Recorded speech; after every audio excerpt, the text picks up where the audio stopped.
사도신경으로 신앙고백 드리겠습니다. 4월 16일입니다. 부활주 둘째 주일. 오늘은 장애인 주일이 되겠습니다. 전능하사 천지를 만드신 하나님 아버지를 내가 믿사오며 그 외아들 우리 주 예수 그리스도를 믿사오니 이는 성령으로 잉태하사 동정녀 마리아에게 나시고 본디오 빌라도에게 고난을 받으사 십자가에 못 박혀 죽으시고 장사한 지 사흘 만에 죽은 자 가운데서 다시 살아나시며 하늘에 오르사 전능하신 하나님 우편에 앉아 계시다가 저리로서 산자와 죽은 자를 심판하러 오시리라. 성령을 믿사오며 거룩한 공회와 성도가 서로 교통하는 것과 죄를 사하여 주시는 것과 몸이 다시 사는 것과 영원히 사는 것을 믿사옵나이다. 아멘. 묵상기도 드리겠습니다. 기도 제목은 내가 모든 것을 다 할 수 있다는 자만심을 버리게 하소서. 나의 주인 되시는 아버지 하나님, 오늘도 좋은 하루를 시작하게 하심을 감사합니다. 늘 하나님을 기억해야 하지만 내 하루의 첫 시간이라도 먼저 주님께 드리고 하루를 시작하기 원합니다. 나의 하루의 우선순위가 하나님이 되게 하시고 하나님이 원하시는 뜻대로 내가 일하고 있는 곳에서 하나님의 방법으로 성리하는 하루가 되게 하소서. 바람과 풍랑을 잠잠게 하시는 주님의 은혜가 이 땅 가운데 임하시길 기도합니다. 일렁이는 풍랑처럼 뒤흔들리는 이 나라를 주님의 능력으로 잠잠게 하소서. 믿음의 무게 중심을 붙잡고 이 땅을 위해 더 기도하는 자 되게 하소서. 버들처럼 내가 내 역할을 잘 감당할 때 모든 것이 순스럽게 굴러간다는 것을 기억하고 오늘 내가 해야 하는 일들 앞에 최선을 다하는 하루 되게 하소서. 주님께서는 나의 주인 되시니 내가 모든 것을 다 할 수 있다는 자만심을 버리게 하소서. 주님의 은혜 없이는 한순간도 살 수 없는 존재임을 고백합니다. 오늘 하루를 선물로 허락하심에 감사하며 주님께서 주도하시는 하루에 민감하게 반응하며 순종하는 하루 되게 하소서. 이 세상의 주인 되시는 예수 그리스도의 이름으로 기도합니다. 아멘. 그러나 더욱 큰 은혜를 주시나니 그러므로 일컬었을 때 하나님이 교만한 자를 물리치시고 겸손한 자에게 은혜를 주신다 하였느니라. 야고보서 4장 9절 말씀이 되겠습니다. 오늘은 사도행전 2장 14절에서 36절 본문 내용은 능력 있는 설교라는 내용으로 의뢰를 나누고자 합니다. 본문은 오순절 사건 후에 베드로가 행한 첫 번째 설교입니다. 여기에서 기독교 설교의 모범을 배울 수가 있겠습니다. 설교의 방법과 자세입니다. 베드로는 11사도와 같이 서서 믿음을 전거했다라고 말씀하고 있습니다. 14절 내용이 되겠습니다. 이것은 정인들의 형통하는 자세인 것입니다.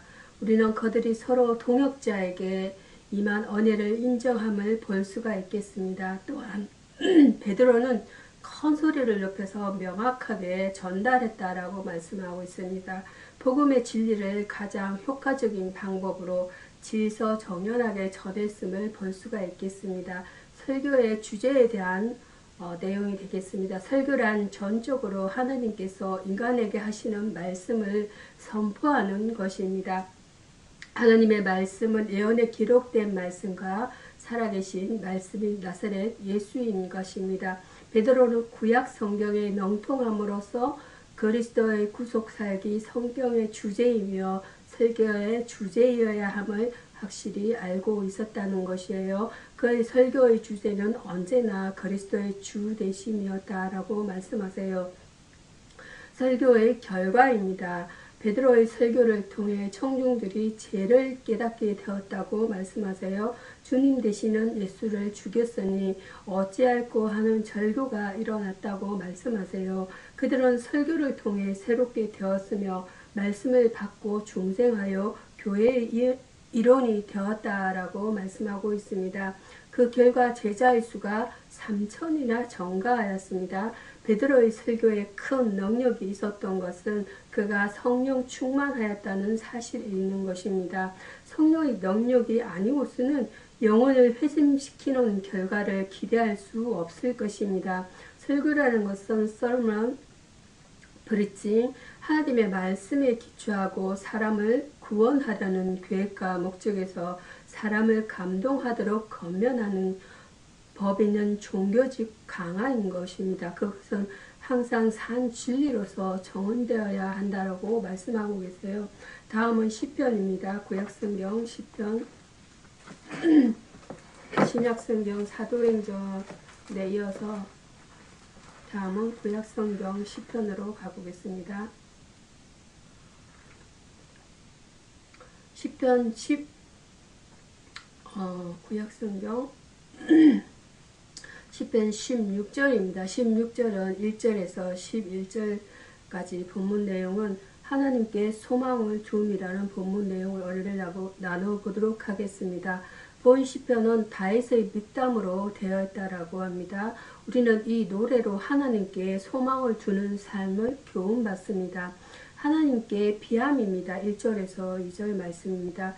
이 세계 가운데서 우리가 환난이나 어려움을 피하여 안전하게 숨을 수 있는 피난처는 하나님 한 분뿐이라는 것이에요. 그분은 당신을 신뢰하는 모든 사람에게 견고히 보장이 되시기 때문에 스트롱홀드입니다. 보장이 되시기 때문에 그리로 피하여 숨은 자는 부끄러움을 당하지 않게 된다는 것이에요. 다윗이 하나님께 피하여 숨은 것도 바로 이 때문인 것입니다. 하나님께만 예물을 드림입니다. 3절에서 6절입니다. 하나님께 소망을 둔 사람은 하나님께만 예물을 드리게 됩니다. 예물이란 마음을 좌소를 가리키는 것으로 하나님께만 예물을 드린다는 것을 그 마음이 하나님께 있음을 나타낸다라고 말씀하세요. 마태복음 6장 21절입니다. 한 사람이 두 주인을 섬길 수가 없듯이 우리가 하나님과 재물을 겸하여 섬기면 합당치 못한 일인 것입니다. 마태복음 6장 24절입니다. 하나님께서 함께 하심입니다. 7절에서 9절입니다. 하나님은 자기에게 소망을 두는 사람들과 함께 하시되 세상 끝날까지 그렇게 하신다라고 말씀하세요. 하나님께서 함께 하시는 삶이 위대한 삶이요 소망하는 삶이며 승리하는 삶이다라고 말씀하세요. 이 같은 삶은 아무에게나 임하는 삶이 아닙니다. 오직 예수로 변화받은 자들만 누릴 수 있는 특권인 것이에요. 제자된 자들이 누리는 특권이라는 것입니다. 하나님께 소망을 두는 사람은 하나님께 피하는 것과 하나님께 드림과 동행의 삶이 되는 것입니다. 소망이라는 것은 야알이라고 합니다. 일상적인 삶에서 가질 수 있는 기대로부터 하나님을 찾고 그 은혜를 체험하고자 갈망하는 것과 마음에 이르기까지 이르는 확고한 기대감을 말한다라고 말씀하세요. 성도의 소망은 예수님의 재림과 그 이후의 삶이다라고 말씀하고 있습니다. 다음은 신약성경 베드로전서입니다. 베드로전서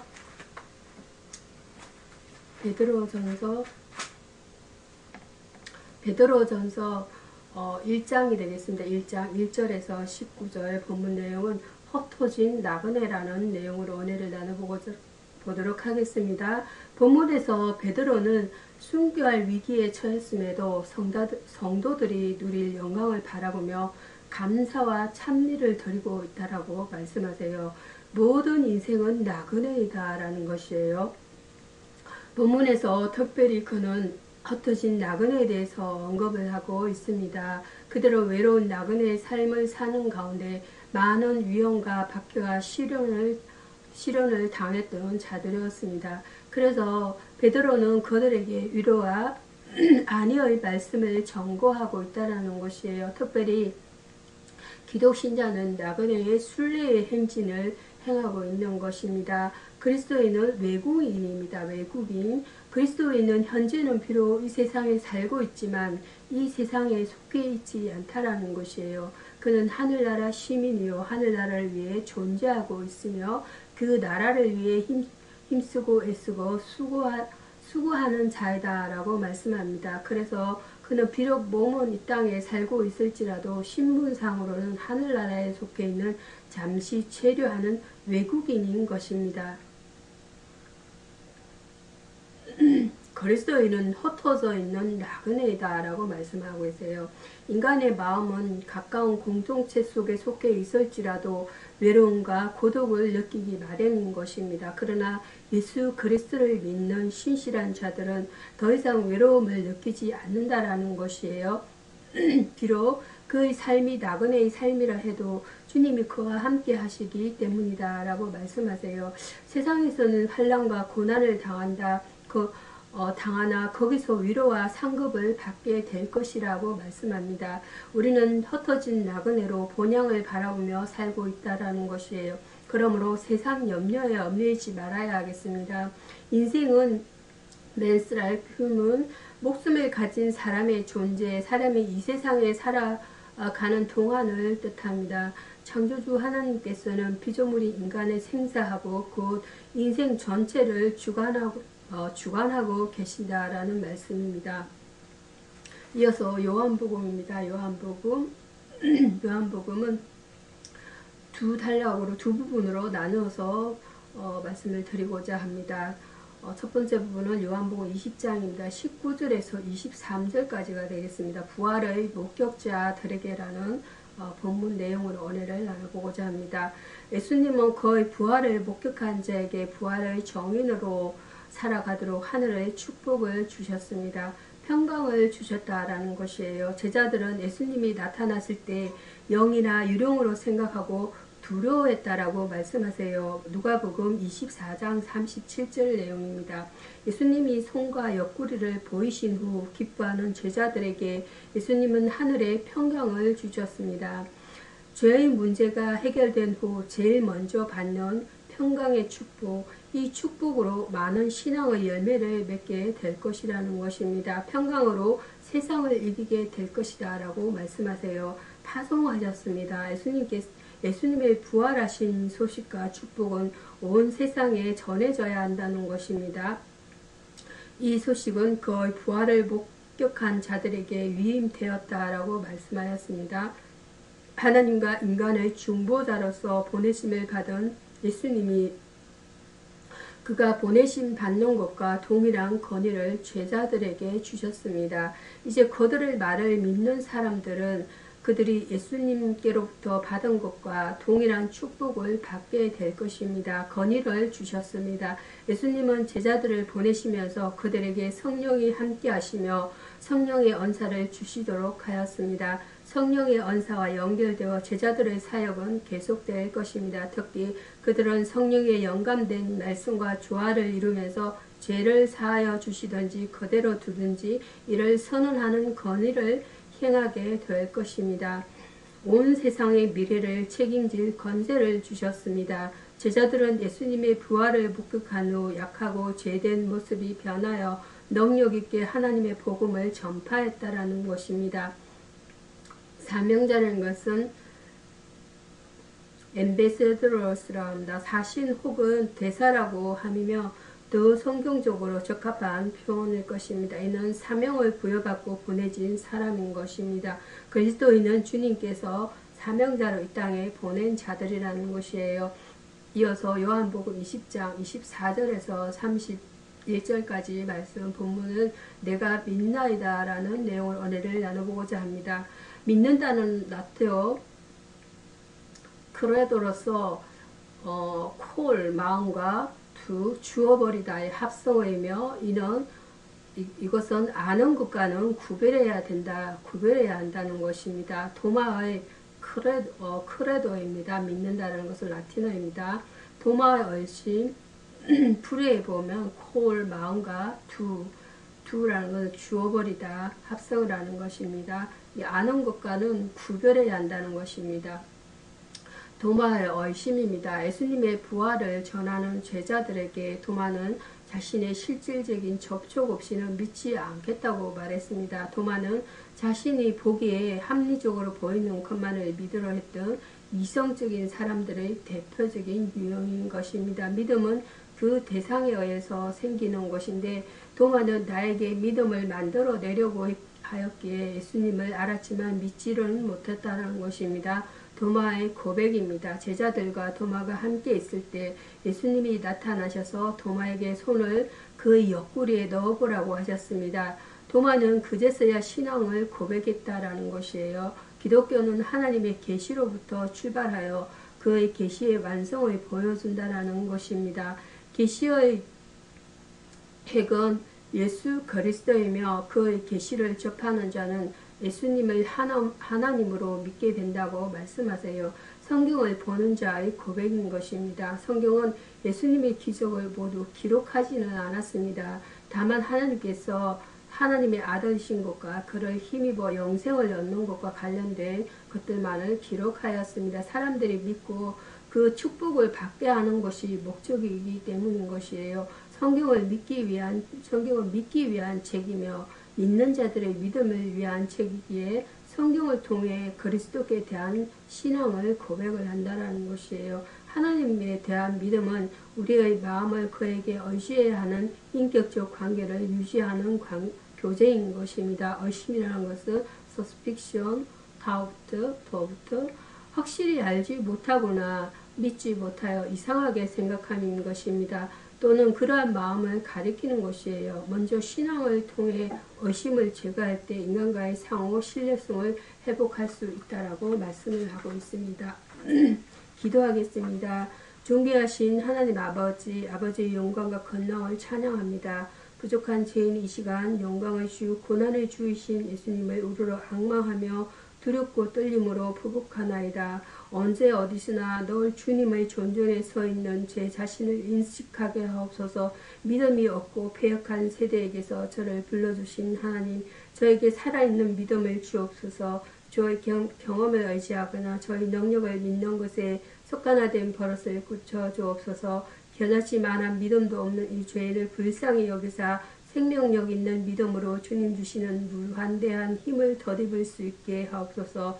주님, 저는 하나님 나라의 삶을 살고 있으나 아직 완전한 하나님 나라의 삶이 아니기 때문에 이 세상의 법과 의무를 이행해야 함을 압니다. 모순과 갈등, 부조리, 부도덕이 판을 치고 있는 현실을 살고 있습니다. 하지만 겸손과 청빈과 절제의 모습을 지니고 하나님의 뜻을 드러내며 살고자 하오니 힘 주옵소서. 하나님이 뜻 안에 자신을 철저히 복종시킴으로 주의 마음에 합당한 일을 꾀할 수 있길 바라며 예수님의 이름으로 기도합니다. 아멘.